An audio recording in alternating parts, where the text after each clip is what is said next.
બરાબર છે. હવે એમ લાગે કે આ ગૌ માતાના સૈનિકો છે. પણ હું ધર્મની દ્રષ્ટિએ ગાયને કહું છું કે ગાયની આ ચરણોમાં ગયા પછી જીવનની હરેક સમસ્યાના એમાં સમાધાન છે.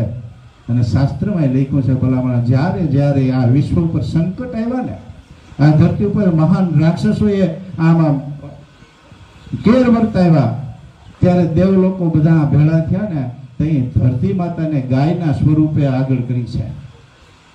ધરતી માતાને પોતાના રૂપમાં કેમ ન રહેવા દીધી? એક સ્ત્રીના રૂપમાં કેમ ન રહેવા દીધી? આપણે શાસ્ત્ર કોઈ વાંચ્યા હોય તો ખબર હોય. શાસ્ત્રમાં એવું લખેલું છે કે ધરતીને ગાયનું રૂપ લીધું અને બધા દેવ લોકોએ ગાય માતાને ધરતી માતાને આગળ કરી અને પછી એને વિનંતી કરવા કીધું કે હે પ્રભુ, આ ધરતી ઉપર હવે એવો અત્યાચાર વધ્યો છે કે એની ભાર મારાથી ઝીલાય એવો નથી. ગાયનું રૂપ શા માટે આપ્યું?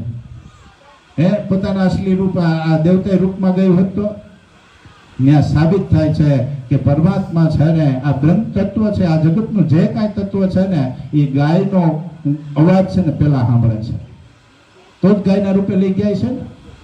પછી કૃષ્ણ છે ને, એ આપણી આખા વિશ્વમાં જગતગુરુ કહેવાના.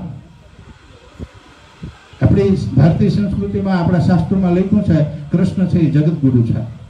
આપણી ભારતીય સંસ્કૃતિને કૃષ્ણએ જગતના ગુરુ તરીકે બિરુદ અપાયું.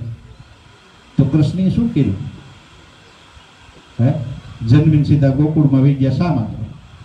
મથુરામાં કેમ નહીં? મથુરામાં બહુ વૈભવ હતો, ત્યાં નથી રહ્યા, ગોકુળમાં વહી ગયા. કારણ કે ત્યાં ગાય હતી, ત્યાં ભોળા માણસો હતા, ત્યાં માટીના વાસણો હતા, અને ત્યાં ભલા માણસ પવિત્રતા હતી અને પરમાર્થ હતો.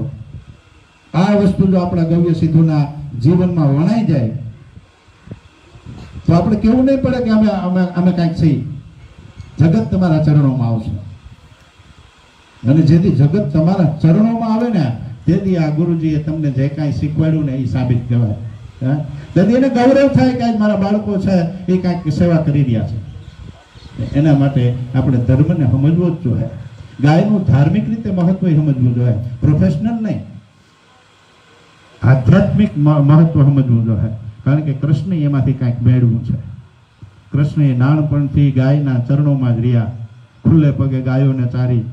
આપણે એ કર્મ કરીને બતાવી ગયા કે આવી રીતે રહેવો ને તો તમે સુખી થાઓ. જો જગતમાં સંપત્તિ જોતી હોય તો ગમે ત્યાંથી મળે છે, પણ શાંતિ જોતી હોય ને તો ગાયના ચરણમાં રહેવું જોઈએ અને ધર્મને સમજવો જોઈએ, ગુરુ પરંપરાને સમજવી જોઈએ.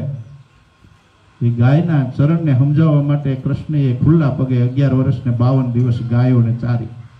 ગાયના દૂધ પીધા, ગાયના માખણ ખાધા, ગાયના દહીં પીધા, ગાયનું ઘી ખાધું, અને આપને ક્રાંતિકારી વિચારો આપી ગયા. ભલા માણસ એને ઘેર એટલી બધી ગાયો તો ગાય માખણની ચોરી કરી, ગોપીઓના મટકા ફોડ્યા.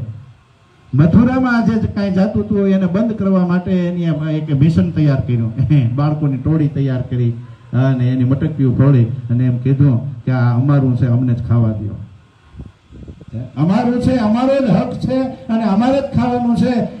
અમારી જ પ્રજાને શૌર્યવાન બનાવવી છે, અમારે નિર્માલ્ય નથી બનવું. એટલે ગાયોના શરણોમાં ગોવાળોને રાખ્યા, આખા ગોકુળને રાખ્યું, ગોવર્ધનને તોડી અને બતાવ્યું કે આ ગાય માતાની તાકાત છે. ઇન્દ્ર ભલે ને ગમે એમ ઊંચો નીચો થાય, પણ જ્યાં સુધી આપણે ગાયને શરણે છે ત્યાં સુધી ઇન્દ્રનું ભલા માણસ કાંઈ ના આવવા દે. આમ ગોકુળને સમજાયું, આખા ગોવાળિયાને સમજાયું. એમાં આપણે પણ ગૌપાલકો છીએ, આપણે ગોવાળો છીએ, આપણે કૃષ્ણના સિદ્ધાંતોને અપનાવવા જોઈએ. બોલે ગૌ માતા કી જય.